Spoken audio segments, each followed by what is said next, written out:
teman-teman sekalian, kembali Republik ini digegerkan oleh berita yang sangat menyedihkan sekaligus menyayat hati.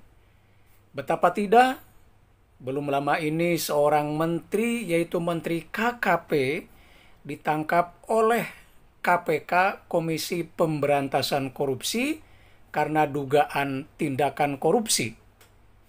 Kini baru saja KPK juga telah menetapkan seorang menteri, yaitu Menteri Sosial Juliari P. Batubara sebagai salah seorang tersangka korupsi. Dan yang bikin semakin menyesakkan dada adalah bahwa dugaan korupsi ini berkaitan dengan dana bantuan sosial atau bansos. Terkait pandemi yang menimpa kita selama ini.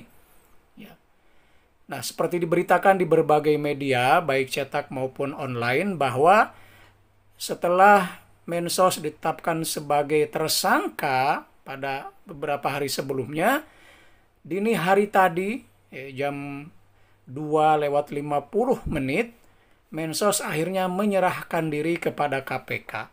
Dan bersama 4 orang lainnya, Mensos ditetapkan sebagai tersangka dugaan korupsi yang secara keseluruhan menghabiskan belasan miliar rupiah, sekitar 14 miliar, dan di referensi lain ada yang menyebutkan juga 17 miliar.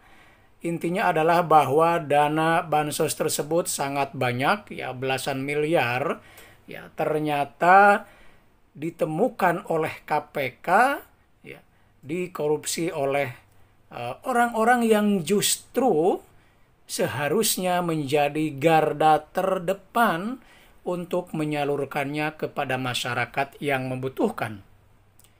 Nah, dari peristiwa ini ada 2 hal yang bisa kita ambil. Yang pertama adalah bahwa dengan ditetapkannya tersangka seorang menteri, dan pada waktu sebelumnya juga telah dilakukan hal yang sama, ini menunjukkan bahwa KPK sebagai lembaga anti rasuah di Indonesia yang sebelumnya sempat agak diragukan, ternyata mampu juga menunjukkan taringnya, dengan menangkap atau dengan menjadikan tersangka 2 orang menteri yang notabene merupakan pejabat tinggi negara. Tentu ini sebuah langkah, sebuah prestasi yang pantas diapresiasi dari KPK tersebut. Yang kedua, dengan ditetapkannya Mensos sebagai tersangka korupsi dana bansos, ini menunjukkan bahwa para pejabat kita itu tidak mau mengambil pelajaran-pelajaran terdahulu. Betapa sudah ada kasus-kasus sebelumnya, korupsi yang melibatkan kementerian atau menteri, dan itu kemudian diketahui, tertangkap oleh KPK, tapi kok sekarang masih tetap aja dilakukan. Ini artinya bahwa mereka tidak berani atau tidak bisa mengambil pelajaran dari kasus-kasus terdahulu. Tentu saja ini sesuatu yang sangat memprihatinkan, yang sangat menyedihkan.